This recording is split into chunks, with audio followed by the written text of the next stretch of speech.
Okay, we are recording.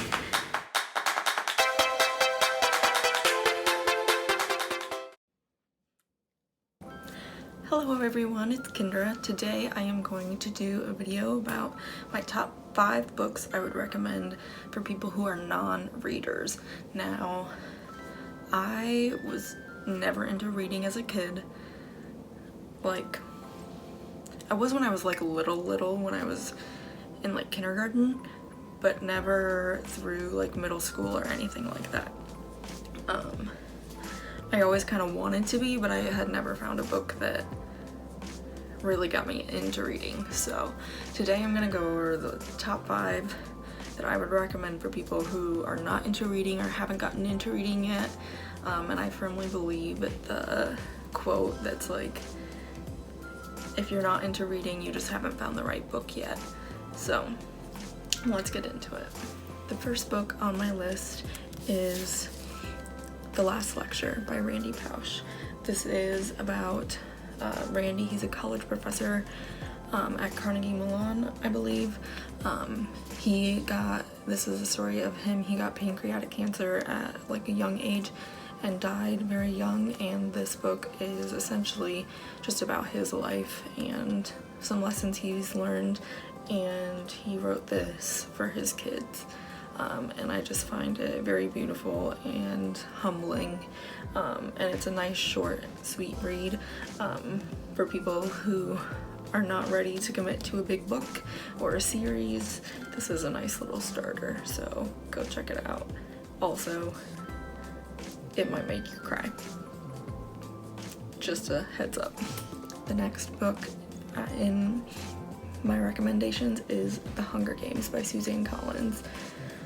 If you have not heard of The Hunger Games, I don't know what rock you've been living under, but this book is about Katniss Everdeen, and she lives in District 12 of this world that is like a dystopian of the United States. So we are split into 12 districts and the capital, and each year 2 kids from each district are chosen to fight to the death in an arena, and everyone watches it, and it's basically like for fun. And for the people in the capital, it's entertainment, and it's a weird reflection on society, but it's very good. The movies are also amazing, so go check this one out, or any of the movies. Also, the audiobooks are amazing. The next one on my list is Hyperbole and a Half by Ali Brosh.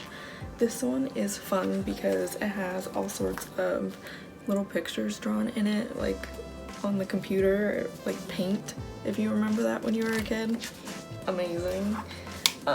And like involves things that she found from like her childhood and how she thought when she was a kid, and it also deals with issues with like anxiety, depression, and like growing into an adult, and just a lot of funny situations.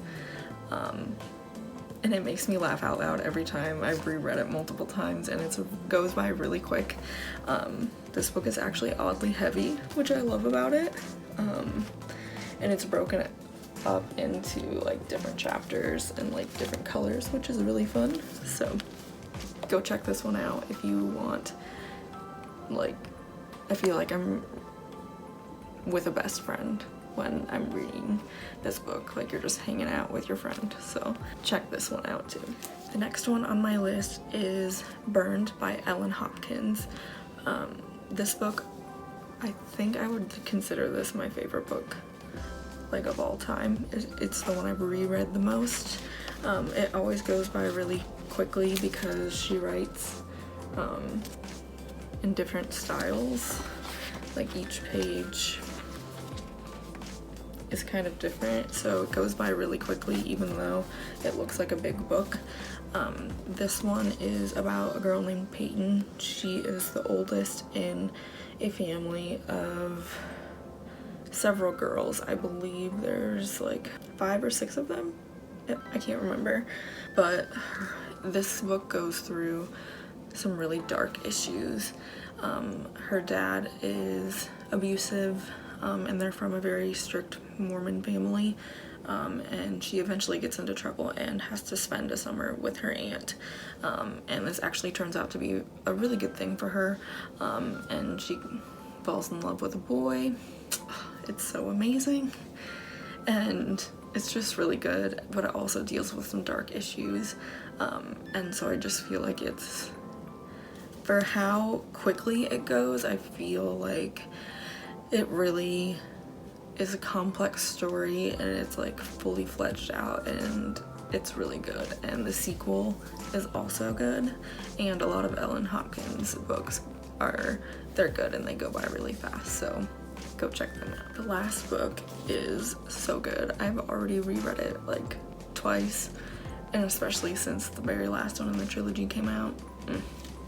It is Scythe by Neil Shusterman.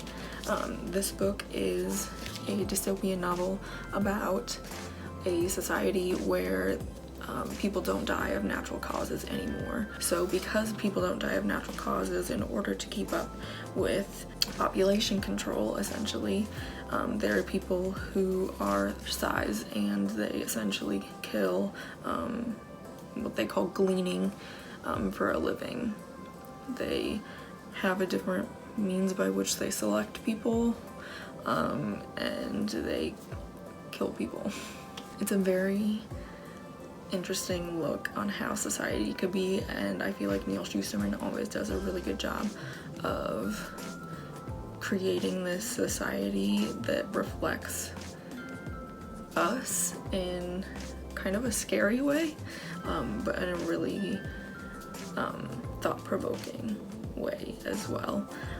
So if you are into something that's more fantasy or dystopian, that one is really good, and the second and third books in the series are also very good, and they keep you on the edge of your seat the whole time you're reading, so give that a read. Alrighty everyone, that is my top 5 books I would recommend to people who are non-readers.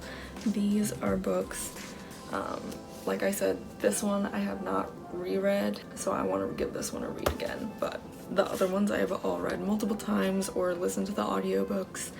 They are all good. They're all good starter novels. They're easy to read. They're just books that I flew through, and especially as a person who is a slow reader, who was not into reading until later on, very good starter ones. So please go check them out. Go give these books a read, or if you have read these books and like these books, please go recommend them to your friends and get people to read. That way we can get off the internet for a little bit, and reading is good for the soul. Thank you for joining me today, everyone. I hope you enjoyed this video. I hope you guys have a happy day and happy reading.